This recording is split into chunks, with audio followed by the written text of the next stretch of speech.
Deputado Henrique Fontana, bem-vindo aqui ao nosso nervosíssimo espaço hoje. Bem-vindo. Como é que está vendo essas denúncias hoje aí, deputado, de mulher do Bolsonaro? 72 mil. Primeiro, te cumprimentar, né? Cumprimentar a Juliana, que está aqui partilhando conosco, a Gina, o Weiler, é assim que se diz, Weiler, corretamente? Exatamente. O nome, e dizer que é um prazer voltar aqui à TV Democracia para conversar com vocês. Eu vou fazer assim essa boa pergunta, né, que o Panuzzi me convida para entrar no papo de vocês. Eu vou pegar ela com uma visão mais de floresta, né? Quer dizer, nós estamos chegando numa situação asfixiante no Brasil porque o volume de sistemas de proteção que estão sendo postos, né, em favor do presidente Bolsonaro e de sua família, ele é absolutamente inaceitável. Ou seja, nós precisamos aprofundar essas investigações. Eu não vou ser o juiz, né, das evidências do ponto de vista político. A minha avaliação é que, por todo o histórico, né, que o Bolsonaro e sua família têm, por todo o conjunto de evidências que até agora vieram a público, dentre eles uma evolução patrimonial absurda, porque eu sou deputado federal, eu sei quanto é que é o salário de um deputado federal, e aquele volume de imóveis, né, que a família Bolsonaro acumulou, só para dar um exemplo de evidências muito fortes, ele não é um volume de imóveis compatível, né, com a renda que a associação política da família Bolsonaro tem, mesmo que os 3 mandatos que eles dispõem, ou os 4, né, da família, fossem somados na busca deste patrimônio, né? A tese, por exemplo, a versão de que o Queiroz teria emprestado um dinheiro, né, para o Bolsonaro e depois pagou o Bolsonaro teria emprestado um dinheiro para o Queiroz, que é um miliciano conhecido, estava foragido até pouco tempo atrás e agora está em prisão domiciliar, né? Mas que o Bolsonaro teria emprestado um dinheiro para o Queiroz, e aquele primeiro depósito que apareceu na conta da esposa do presidente, Michele Bolsonaro, seria um pagamento do empréstimo. Nada do empréstimo estaria registrado em lugar nenhum, então tudo seria um empréstimo de caixa 2 e de amizades, né? E segundo, um empréstimo extremamente estranho, porque uma pessoa que movimenta dentro da sua conta milhões de reais ia precisar de um empréstimo de 40 mil reais. Então, o problema todo é o seguinte, é que, a começar pelo parlamento, pela Câmara Federal, nós temos que abrir um dos processos de impeachment contra o presidente Bolsonaro. Tem dezenas nas mãos do presidente Rodrigo Maia. Ele disse no Roda Viva que não vê motivo para abrir o processo de impeachment. Eu percebo que existem motivos de sobra. Quer dizer, o volume de possíveis, muito prováveis crimes de responsabilidade cometidos pelo presidente se contam 3, 4, 5, 6, 7. Né? Então, a começar pelo parlamento, tem que abrir o processo de impeachment contra o Bolsonaro. E eu espero que as investigações, nos seus devidos espaços institucionais, seja Ministério Público, seja julgamentos dentro do Judiciário e na Polícia Federal também, que elas andem, né? Porque as evidências vão se acumulando e, obviamente, eu sou daqueles que penso, aí é a minha opinião pessoal, eu penso que sim, né?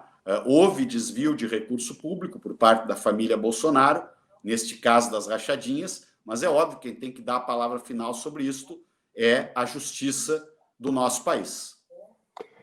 O grande problema, deputado, são 2 grandes problemas. É que o Rodrigo Maia já disse claramente que para ele não houve crime. Ele é o único indivíduo, provavelmente, relativamente são desse país, que não viu crime no mandato Bolsonaro e mesmo anteriores, em condições anteriores à eleição. De qualquer maneira, ele diz claramente, não houve, para mim, não houve crime. Enquanto para ele não houver crime, então ele pode sentar em cima de centenas de pedidos de impeachment, que não vai acontecer absolutamente nada. Por outro lado, sabe-se que dificilmente haveria os votos suficientes no caso do impeachment para que realmente o presidente fosse destituído. Finalmente, ele poderia vir a ser, como é o caso atualmente no Supremo, ele poderia vir a ser processado por crime comum, por crimes que são devidamente estabelecidos no Código Penal. Pois bem, o grande problema é que existe um Procurador-Geral da República que se chama Augusto Aras, e de Procurador-Geral da República não tem absolutamente nada, que o único objetivo dele é proteger o presidente da República e, com isso, ser agraciado com um posto no Supremo Tribunal Federal. Esse é o objetivo do senhor Aras. Então, vai ficar tudo parado. Enquanto tudo ficar parado, nós ficamos batendo exatamente na mesma tecla, dia após dia. O que fazer, ao seu ver, deputado? Bom, primeiro vou começar pelo parlamento, né, que é o espaço onde eu estou. É vergonhosa a posição do presidente Rodrigo Maia, né? E há uma disputa muito pesada no parlamento neste momento. Quem vai suceder Rodrigo Maia? Evidente que nós da oposição, que temos 130 votos, vamos trabalhar para que seja um presidente que não esteja ligado ao bolsonarismo, né? Isso para nós é muito importante. E acho que há ambiente para que esta alternativa seja vitoriosa na Câmara. Agora, o Rodrigo Maia, na minha opinião, vai ter que mudar a postura dele em relação ao impeachment. Porque eu, para efeito didático aqui, com os nossos internautas, eu quero recapitular algumas coisas. Se alguém me disser que a conduta do presidente Bolsonaro durante o enfrentamento à pandemia de coronavírus, que eu quero abrir o parênteses para me solidarizar com as famílias de 100 mil mortos no Brasil, que será considerado, depois de passada a pandemia, seguramente o pior manejo, o mais equivocado manejo da pandemia. Então, só dentro do combate à pandemia, o presidente Bolsonaro cometeu diversos crimes de responsabilidade. Dentre eles, ter incitado aglomerações públicas, ter incitado, né, o uso de um medicamento que não funciona. Isso, inclusive, para qualquer cidadão comum, é um crime de charlatanismo, né? Quando alguém prescreve um medicamento, primeiro, sem ser médico ou sem ser enfermeiro, e segundo, né, prescreve um medicamento que não funciona. Mas vamos adiante. Será que os ataques todos, os atos que o presidente Bolsonaro participou, incitou e incentivou contra o Supremo Tribunal Federal, contra o parlamento, contra as instituições que representam pedaços da democracia brasileira, isto não é crime de responsabilidade? Na minha opinião, é crime de responsabilidade. O processo em torno da demissão do ministro Sérgio Moro, da tentativa clara, né, de aparelhamento e controle da Polícia Federal, aquela reunião ministerial que todos nós, foi a única que todos nós pudemos assistir, porque eu acho que se os brasileiros tivessem acesso aos vídeos de todas as reuniões ministeriais, o desespero do país seria muito maior para o lugar onde nós estamos indo, né? Que é um lugar de cada vez mais descontrole. Mas ali, por exemplo, o presidente incitava claramente que é preciso armar a população brasileira para defender as ideias que ele defende serem as ideias corretas para o país. O nível de perseguições que ele faz, este mais recente agora, de uma investigação secreta do Ministério da Justiça contra policiais e intelectuais, professores, o nível que pensam diferente dele, Então, os crimes de responsabilidade do presidente Bolsonaro, eles se contam aos números que provavelmente já passam de uma dezena. Mais do que isto, será que o Rodrigo Maia é tão arrogante e tão autoritário para imaginar que aquelas dezenas de pedidos de impeachment que estão ali, muitos deles, inclusive, de pessoas ligadas e que apoiaram o presidente Bolsonaro, outros de entidades de enorme representatividade, como é o caso da ABI e outros movimentos sociais e assim por diante. Ou seja, monocraticamente ele bloquear toda e qualquer investigação de qualquer um desses crimes de responsabilidade é uma decisão monocrática extremamente autoritária e que nós, da oposição, eu como deputado federal, vamos pressionar intensamente ao longo do próximo período. E a outra coisa é o gabinete do ódio, gente. O volume, né, de fake news planejadas dentro do gabinete do ódio, seja para desestabilizar a democracia, seja para destruir a reputação, que isso é um ato fascista antidemocrático. Uma coisa é eu contestar as ideias de quem pensa diferente de mim, e outra coisa é usar um mecanismo ilegal para destruir a reputação daqueles que pensam diferente de mim. Por exemplo, isso pode ser feito com jornalistas, pode ser feito com políticos, pode ser feito com professores, pode ser feito com policiais e assim por diante. Então está em curso um processo intenso de fascistização do país. A investigação do Supremo Tribunal Federal, ela está mostrando, junto com a CPMI das fake news, mostrou que tem uma das fontes criadoras do gabinete do ódio é um assessor direto do presidente da República. Então nós estamos diante de um conjunto de crimes da mais alta gravidade e o que eu quero, como boa parte do povo brasileiro, é ter direito de julgar esses crimes. E ainda espero que a justiça eleitoral do país exerça o seu papel, porque eu, como sou um defensor da democracia, tenho que, obviamente, instar as instâncias e a institucionalidade brasileira a funcionar. Ela não pode ser capturada pelo bolsonarismo e pelo fascismo do atual governo.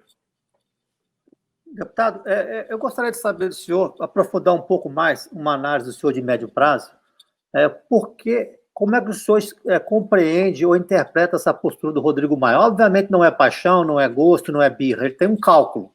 O senhor acha que essa elite do parlamento está querendo jogar a resolução da crise para 2021, quando a eleição é por colégio eleitoral?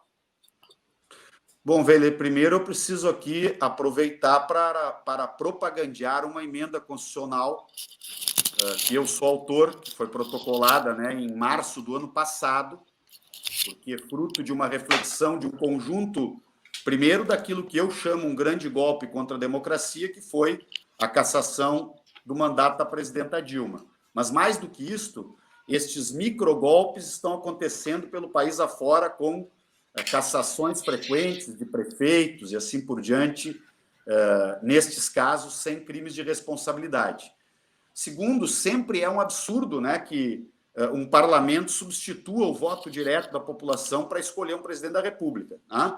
Então, a emenda constitucional que eu apresentei, que tramita na Câmara Federal, coautor desta emenda é o deputado Paulo Teixeira, ela propõe que sempre haverá uma nova eleição direta no caso de um afastamento definitivo do presidente da República, de um governador ou de um prefeito, 90 dias depois, né, de feito esse afastamento. Em outras palavras, o vice sempre será vice e só vai substituir temporariamente o presidente, o governador ou o prefeito.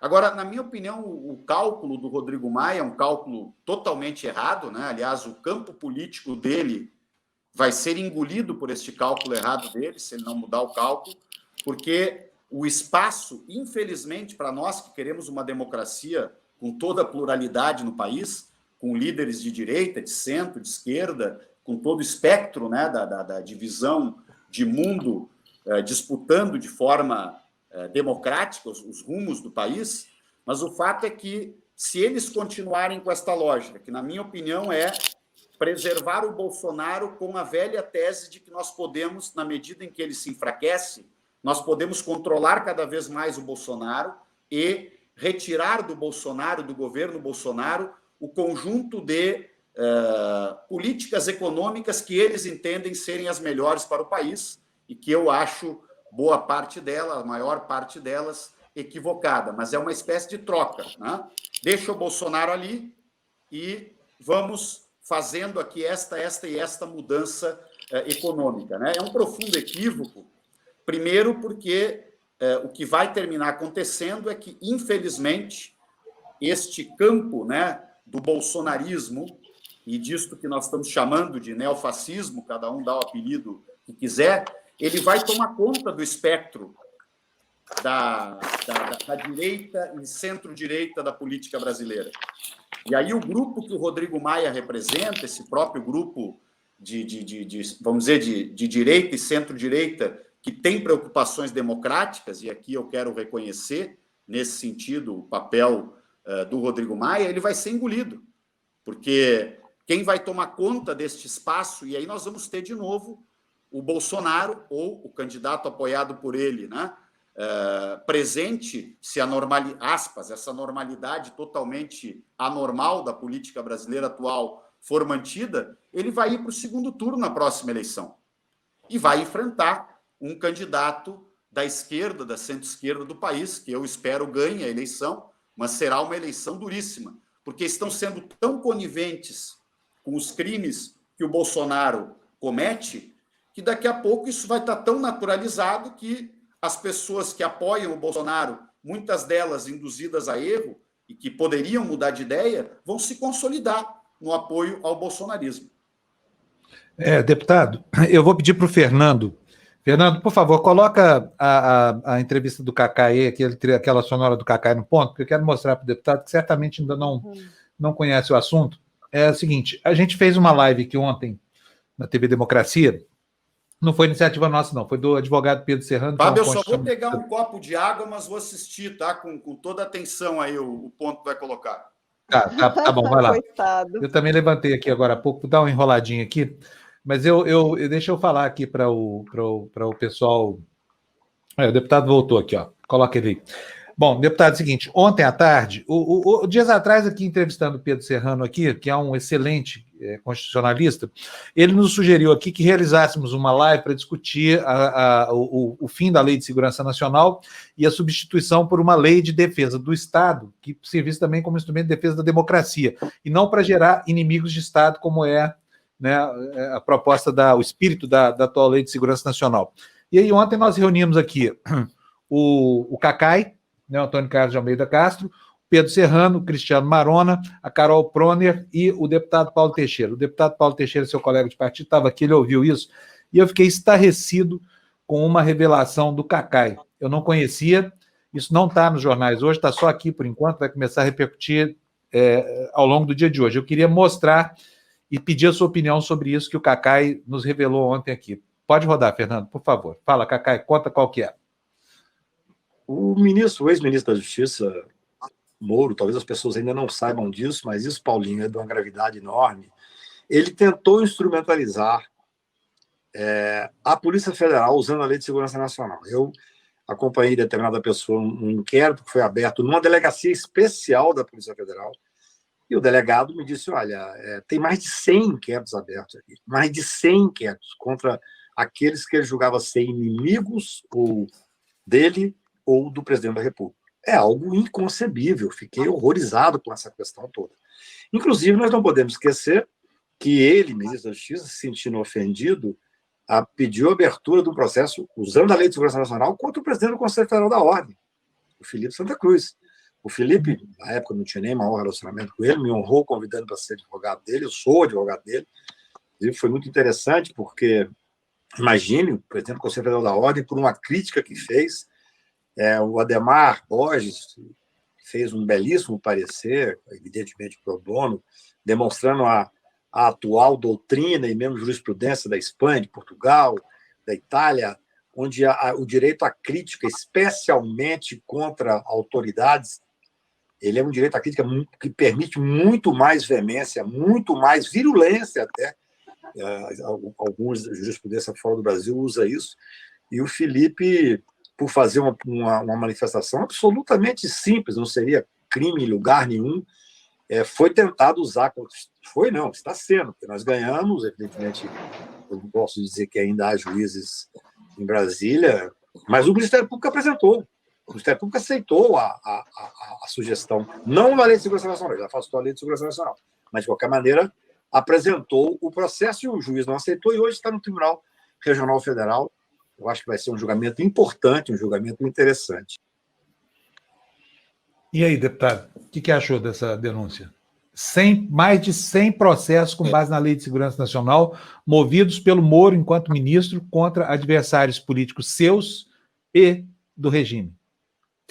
É uma denúncia gravíssima, né, Panuzzi, que, vamos dizer assim, corrobora, acentua e deixa cada vez mais claro aquilo que nós temos, que vocês têm falado na TV Democracia, que eu estou abordando hoje junto com vocês e em todas as entrevistas que faço. Nós estamos com um processo claro, aberto, né, de fascistização do país. É evidente que o presidente Bolsonaro e o seu governo, e neste caso o ministro Moro, que é um bolsonarista, serviu ao governo Bolsonaro, aliás, foi seguramente a peça mais importante, né, na garantia, na consolidação da vitória do Bolsonaro, que foi causada por múltiplos fatores. Aliás, muito boa decisão do Supremo desta semana, que retirou, né, dos processos contra o presidente Lula aquela famosa, aspas, delação do Palocci, e que foi vazada, né, foi que o ministro Moro, à época juiz, tratou de fazê-la circular uma semana antes da eleição. O voto, tanto do ministro Mendes como do ministro Lewandowski, eles são muito, muito fortes nesse sentido. Então, essa denúncia nós seguramente vamos tomar medidas no Congresso. Eu vou levar esse assunto à nossa reunião da oposição, né, para que nós vejamos com toda a calma qual o tipo de iniciativa para tomarmos, né, no sentido de abrir investigação, pedir investigações, né, para as instituições que tenham esta responsabilidade, por exemplo, o Ministério Público Federal,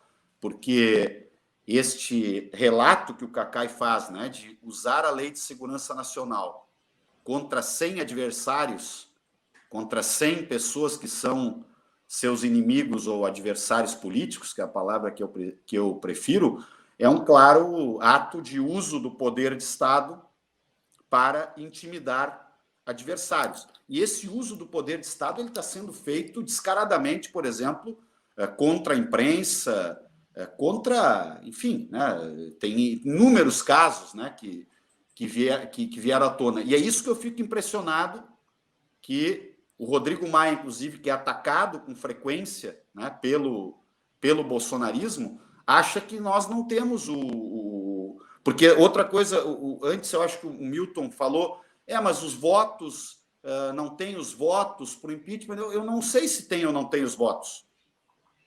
Mas só que dentro da normalidade constitucional, quando um presidente comete crimes de responsabilidade em série, que ensejam um conjunto muito robusto de pedidos de impeachment, não é um pedido de impeachment feito por um partido adversário que quer fazer o terceiro turno da eleição, não é nada disso, são pedidos de impeachment que têm muita consistência, porque se esse canal ficar bloqueado, uma parte da democracia brasileira está bloqueada. Nós estamos tendo, vamos dizer assim, ações positivas do Supremo, né, que está alargando seus passos na efetiva defesa da Constituição brasileira, e eu espero que alargue ainda mais, que eu digo sempre com clareza, esse inquérito que está em curso sobre as fake news, que alguns tentam dizer que é um inquérito que não teria respaldo legal. Ele tem respaldo legal, sim. Tem todo o respaldo legal. E o que nós temos que discutir é exatamente como se aprofundam investigações. Eu estou no grupo que está debatendo no parlamento a lei das fake news. Então, eu quero garantir toda a liberdade de expressão, evidente, mas eu não posso permitir que a democracia brasileira, que as reputações de brasileiros, que enfim, tudo que está envolvido, né, numa democracia, seja capturado por uma máquina de desinformação, planejada metodicamente. alimentada com muito dinheiro. Ou seja, isso é um desafio para todos nós. Então, voltando à declaração do Cacai, ela é gravíssima, Fábio. Eu vou levar este tema para a reunião nossa da oposição, para que, em conjunto, nós decidamos o que é possível fazer no sentido de buscar o esclarecimento e a investigação sobre esta declaração. Deputado, só me permite só uma sugestão bem breve, antes da providência. Desculpa, é uma sugestão, só uma coisinha. Nós temos que terminar a entrevista, tá, gente? Lembrando o senhor não poderia, como deputado, fazer um requerimento de informação, pegar os detalhes com o Cacá e fazer o requerimento de informação para obter que informações são essas, que inquéritos são esses, e aí o senhor poderia, a partir disso aí, pensar em algum tipo de providência em Ministério Público e tal. Se esse requerimento atende bastante, porque você vai saber do que se trata. Podemos sim, mas nós vamos, como eu digo, nós vamos fazer uma ação conjunta, porque uma coisa do parlamento que eu sempre digo, tem muito essa disputa de protagonismo, né? Eu, com os anos que tenho de parlamento, já aprendi que esse não é o caminho, né? Para que as coisas tenham força, é preciso que a gente entre com medidas, né? Que as instituições que as recebem percebam a força com que aquilo nasceu, por exemplo, dentro do parlamento. Então, uma hipótese é esta, de um pedido de informação, mas mais do que o pedido de informações, nós podemos tomar também outras medidas, né? Por exemplo, sim, vamos pensar, mas vamos tomar todas essas medidas com o respaldo do maior número de partidos e parlamentares possível, porque este caso é um caso realmente totalmente novo, como o Panuzzi colocou, né?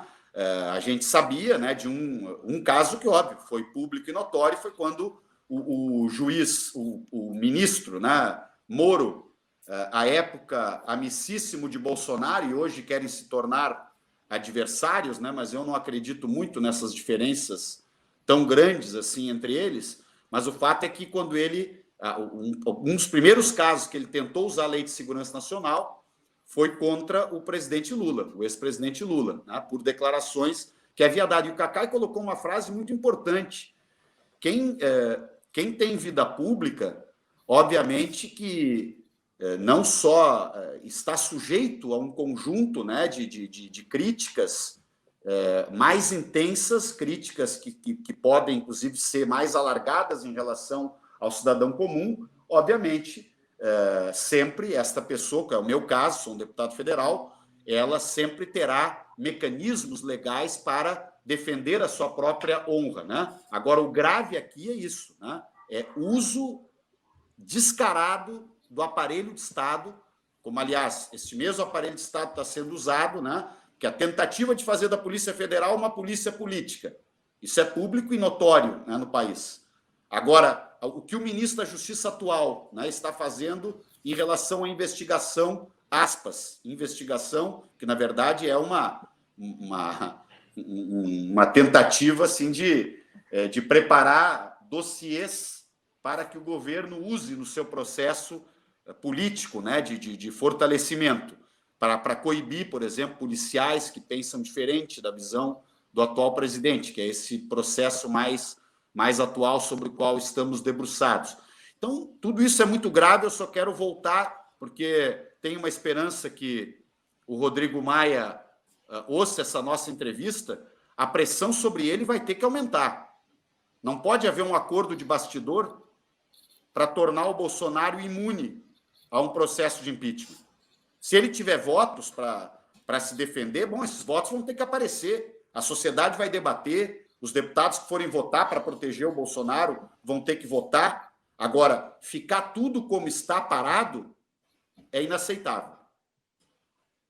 Deputado, tudo bem? Não vai dar tempo de eu perguntar para o senhor aqui, que o nosso tempo foi bem... Não, pergunta e eu me comprometo a responder em um minuto, Juliana. Não, sabe que a outra convidada também já está aqui, mas eu vou convidar o senhor depois para a gente poder falar mais, porque eu gostaria de mais informações sobre a sua emenda, porque ela vai ser muito importante no caso de uma eventual mudança, porque tudo leva a crer que estão querendo fazer uma votação para o colégio eleitoral, né? Uma eventual queda de Bolsonaro para o futuro. Então, a sua emenda é muito importante a respeito desse assunto. Mas aqui, para finalizar, Andréia, então, se o senhor topar, a gente vai falar, tá? Então, já está aqui o convite para falar mais sobre a emenda. E a Andréia está dizendo aqui que o João Pedro tem uma surpresinha aqui para o senhor. Vamos ver aqui? Coloca aí, Fernando. É o senhor. O João Pedro, deputado, é um artista autista lá do interior da Bahia, de Valença. Ele é fã de vocês da esquerda e ele fica fazendo esses desenhos. Ele é muito talentoso. Esteve com a gente aqui ontem, falou muito de você, disse que ia te mandar um presente, mandou aí, ó, o nosso Van Gogh aqui da internet. E o nome dele é João Pedro. Tu sabe, Panuzzi, que é o nome do meu irmão. Eu perdi um irmão que faleceu jovem, né? De nome João Pedro Fontana. Fiquei muito feliz, quero desejar muitas felicidades para o João Pedro. Ele é um grande artista e que ele siga em frente, né? Com a arte dele. Aliás, que todos sigamos em frente, cada um de nós com a sua vocação, né? Com a sua arte, com o seu jeito de ser, e sigamos em frente com a certeza de que a possibilidade de ser feliz sempre ela tem que nos mover. E nós vamos virar essa página da história aí do bolsonarismo. Eu sou sempre otimista em relação a isso. Fiquei muito feliz com o meu presente. E se o João Pedro pudesse me mandar o original que ele fez, eu vou ficar mais feliz ainda. Eu não sei como é que a gente podia fazer um contato. A gente vai passar o telefone de um para os outros aí, porque vai ser muito legal. Se ele é seu fã, vai ficar muito satisfeito de te conhecer. E mais uma coisinha, nós estamos aqui numa campanha aqui, porque o sonho da vida dele é ter uma televisão gigante, de 70 polegadas. A gente está arrecadando dinheiro para dar para ele essa televisão. Eu vou então, se quiser contribuir, viu, deputado? E onde é que qualquer dinheirinho aqui para a gente tá na rede? Na segunda-feira eu vou divulgar aqui direitinho. Então, eu estava configurando. Isso aqui devia estar pronto hoje, mas não deu. Então, na segunda-feira... E nós já estamos quase lá. Ontem, só de falar nisso, já arrecadamos 10% do valor da televisão, que foi ótimo, viu? Bom, então, ele realmente merece. Solidariedade, para usos simbólicos, eles são muito importantes, né? Porque eles, na minha opinião, eles espalham um sentimento bom pela sociedade, entende? Outro dia eu conheci aqui uma cooperativa de costureiras, por exemplo, que está produzindo máscaras. Então, essas coisas são muito legais e eu vou contribuir com certeza. Muito obrigado, viu, deputado? Um abração mais uma vez. Obrigado, deputado. Obrigado pela entrevista aqui para a gente, tá?